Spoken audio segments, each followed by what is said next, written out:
Hi everyone, this is Joseph at Lightspeed. Custom fields in analytics are one of the most powerful tools you have when it comes to customizing your own reports, when it comes to adding additional analyses, and when it comes to choosing action points. Now, custom fields look complicated, but they start very simply. So in this video, and in some of the videos to come, we'll look at some of the ways that you can start using them towards building the best possible reports. So at a high level, custom fields, first of all, are only available on the full version of analytics. They're not available on Analytics Core. So if you think that you'd like to use custom fields, let us know, and we'll see if we can set you up with a demo of our full analytics. The basis of analytics custom fields is looker expressions. Analytics is a custom build of looker, and so the custom field language and the custom field formulas that we use reference looker expressions and lookml. Now, custom fields can only read data within the report. That means there's not a way to have them read an alternative source of data. And in our video today, we'll look at two different types of custom fields. We'll look at table calculations and we'll look at custom dimensions.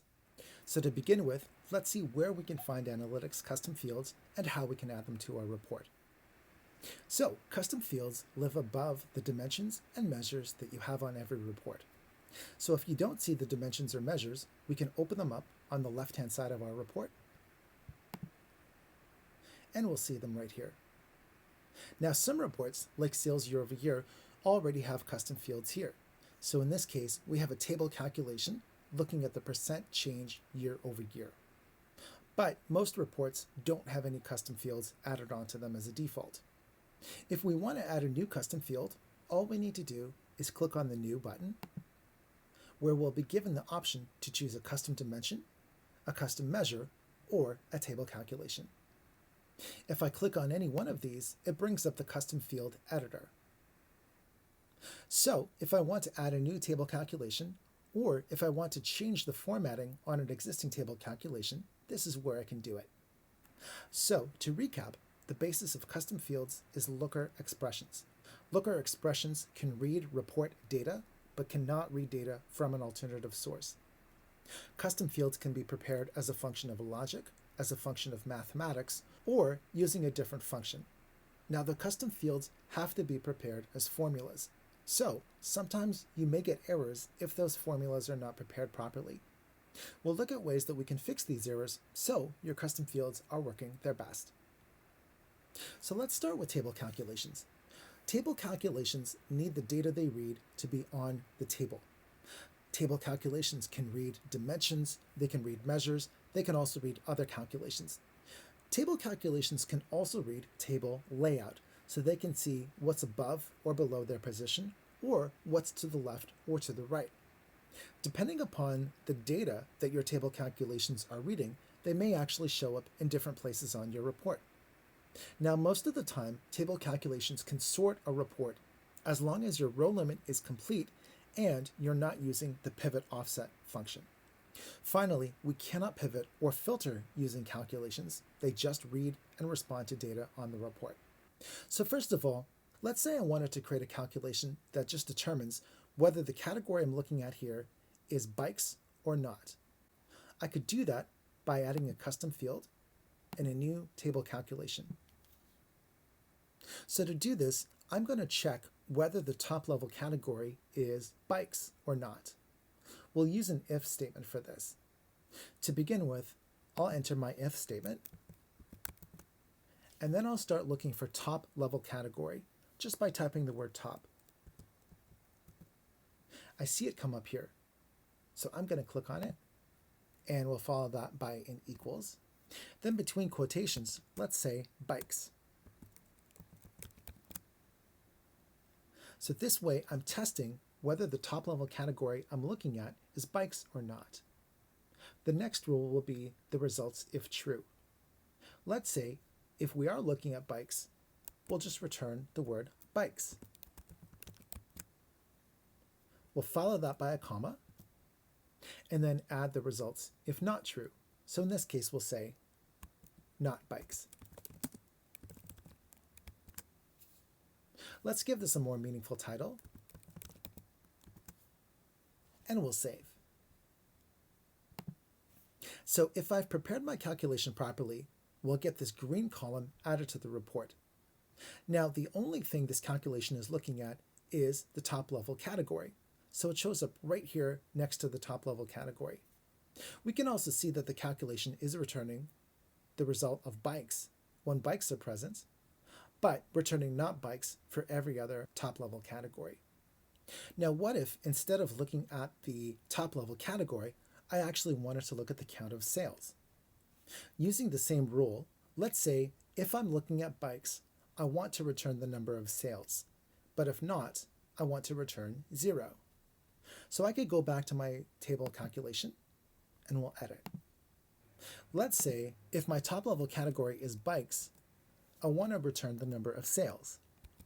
So I'll start typing the word sales and we'll see it come up. Finally, if my category is not bikes, I'll just return 0. Let's save. Now the calculation is being pushed to the columns of the report because it's reading both the top level category and the measure of the number of sales. And we can see it's working. Where my top level category is bikes, I see the number of sales. Where the top level category is not bikes, we see a 0. Finally, we could change this calculation just to look at the row totals. If I go back and edit it, I could say if our top level category is bikes, instead of the number of sales, return the row total of the number of sales. Now if we save, our calculation has moved over to the right-hand side because it's only looking at the row totals. Now let's say I change the data that's on this table. Instead of looking at the top level category, we look at the full category. And what if we remove the top level category? What do you think is going to happen? We now get this error in the calculation. Why is that? Well, because our formula is looking for the top level category, but the top level category is no longer visible in the data. So our calculation doesn't know what to do. Now, if we're not sure about this, we could go back to the calculation and click Edit. We'll see here a red line under part of the formula. This means that there's an error probably with this part of our formula. And we have this error message over here. Top level category is not in the current query. So to fix this, there's a few different things we could do. First, we could go back to our data set and replace the top level category in the data, or we could edit our formula not to look at the top level category, but to look at the full category because the data is in the table. So if we go back to our data, add the top level category, and run,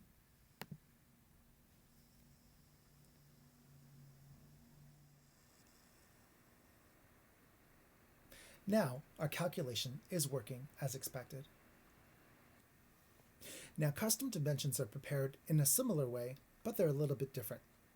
First of all, custom dimensions need their data to be available within the report, but they do not need it to be visible on the table. Custom dimensions can read dimensions or other custom dimensions, but they cannot read measures and they cannot read calculations. Custom dimensions also cannot read table layout. They don't see what's above or below their position, and they don't see what's to the left or what's to the right of their position. They show up in line with the other dimensions, so as a default, that's on the left-hand side. Now, custom dimensions can sort a report even when the row limit is exceeded, and that gives us some good options when it comes time to building reports.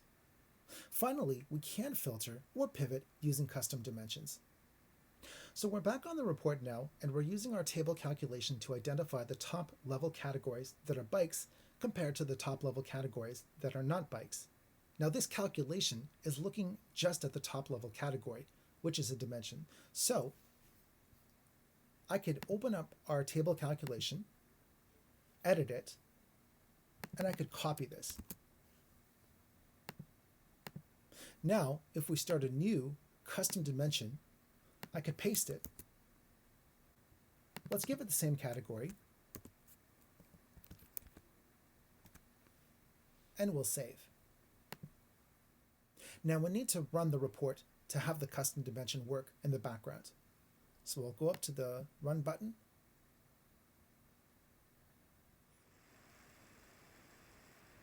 So we see our custom dimension is working, and we see it doing the same thing as our table calculation.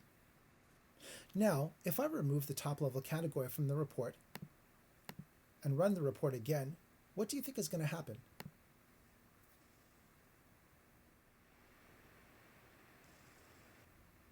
So now we see one of the big differences between table calculations and custom dimensions. The table calculation needs the top level category to be on the table for it to work, but the custom dimension does not. This way, we can use the custom dimensions to create groupings of data, whether the host data is visible on the report or not. Now, additionally, we can pivot on custom dimensions.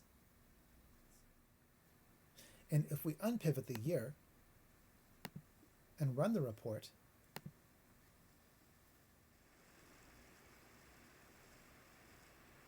the report will lay out properly, pivoting on a custom dimension. We could also filter on a custom dimension too. Let's say we want to find instances where bikes is equal to bikes. And if we run,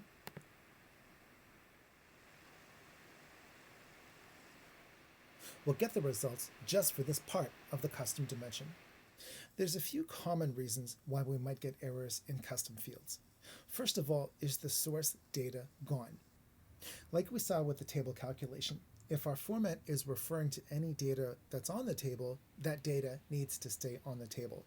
Similarly, custom dimensions will only work if they're reading data that is in the table. This is why we cannot copy a custom dimension formula and expect it to work in all the other reports in analytics. Secondly, has the host data been renamed? Custom fields can read other custom fields. So, if we change the names of those custom fields, their names have to be updated in any formulas that are reading them. Third, is the formula you're working on complete? Does it have the commas and brackets it needs? And does it follow the conventions that that formula requires? Finally, is there an error in a leading formula? As custom fields can read other custom fields, if there's an error in the original field, any custom fields subsequently reading that will also have errors show up in their results. In this case, we need to correct the original custom field for the rest to work properly. So thank you for watching our video about custom fields. You can find more resources here in our Video Help Center and in the Analytics section of Community.